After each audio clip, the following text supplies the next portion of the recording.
डरावनी डायन। यह कहानी उत्तर प्रदेश के एक छोटे से गांव की है, जहां समय के साथ साथ कई अजीब और भयावह घटनाएं घटती रहीं।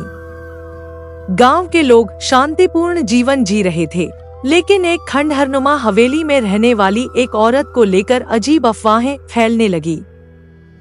लोग उसे डायन मानते थे।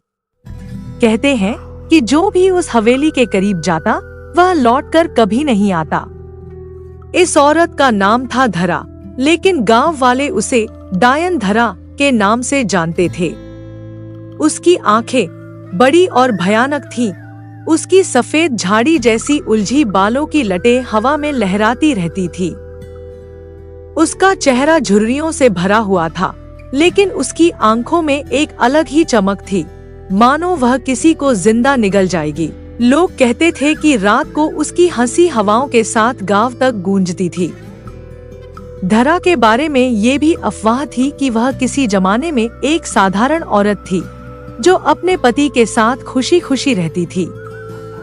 लेकिन एक दिन उसके पति की अचानक मृत्यु हो गई और वह इस दुहक से पागल हो गई। लोग कहते थे कि उसने काला जादू सीख लिया और आत्माओं से बात करने लगी। धीरे धीरे वह उस हवेली में अकेली रहने लगी और गांव से उसका संपर्क टूट गया। समय बीतता गया और लोग उसके बारे में भूलने लगे। लेकिन हर साल गांव के एक या दो व्यक्ति गायब हो जाते। लोग धीरे धीरे इस बात को समझने लगे कि गायब होने वाले लोग आखिरी बार उस हवेली के पास देखे गए थे। इसीलिए गांव वालों ने हवेली के पास जाने की हिम्मत करना छोड़ दिया। दिन में भी कोई उस हवेली के आसपास नहीं भटकता।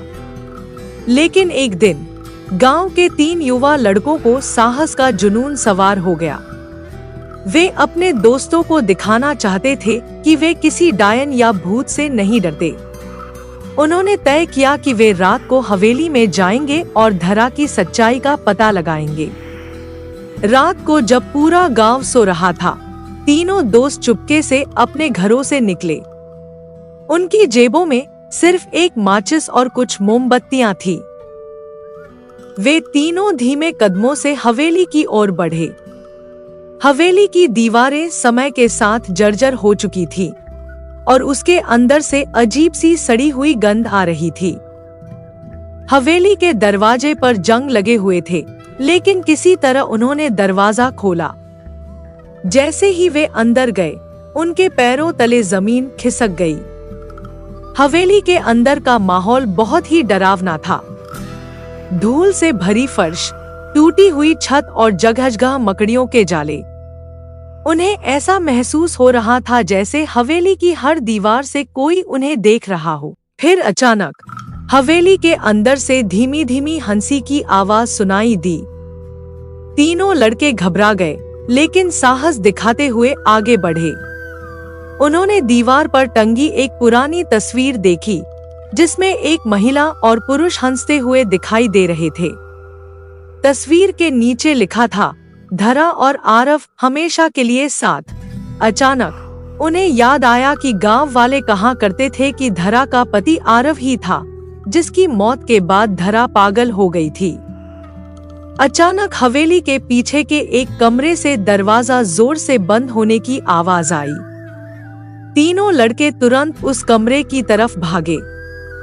दरवाजा थोड़ा खुला हुआ था और उसके अंदर एक झिलमिलाता प्रकाश दिखाई दे रहा था। उन्होंने जैसे ही दरवाजा खोला, उनके सामने धरा खड़ी थी।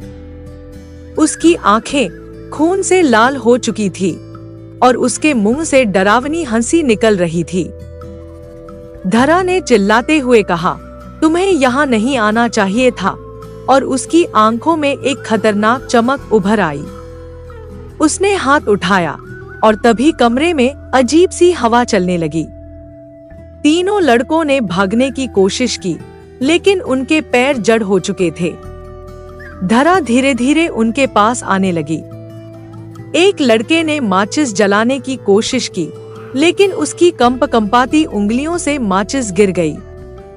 धरा अब उनके एकदम पास थी। उसकी सांसों से सड़ी हुई गंध आ रही थी, जिससे लड़कों का दम घुटने लगा। तभी उसने एक लड़के की गर्दन पकड़ ली और उसकी आंखों में घूरते हुए कहा, तुमने मेरी शांति भंग की है, अब तुम भी वहीं जाओगे जहां बाकी गए। लड़के चीखने लगे, लेकिन उनकी आवाज हवेली की मोटी दीवारों के बाहर नहीं जा सकी। धीरे धीरे धरा ने अपने काले जादू से तीनों को गायब कर दिया। उनकी चीखें हवेली के अंदर गूंजती रहीं, लेकिन बाहर गांव में कोई नहीं सुन सका। अगले दिन गांव में फिर से हलचल मच गई। तीनों लड़कों के गायब होने की खबर पूरे गांव में फैल गई। गांव वाले समझ गए कि यह धरा का ही काम है। उन्होंने फिर से फैसला किया कि कोई भी उस हवेली के पास नहीं जाएगा और उस खंडहर को पूरी तरह से छोड़ दिया गया। आज भी उस गांव में लोग उस हवेली का नाम लेने से डरते हैं। कहते हैं कि रात को अब भी हवेली से हंसी की आवाजें आती हैं और अगर कोई गलती से भी वहां चला जाए तो वह कभी वापस नहीं आता। धरा की कहानी आज भी गांव के बुजुर्ग बच्चों को सुनाते हैं ताकि वे उस भयानक हवेली से दूर रहें। लेकिन कोई भी नहीं जानता कि धरा अब भी जिंदा है या नहीं। शायद वह हवेली में अब भी अपने अगले शिकार का इंतजार कर रही हो।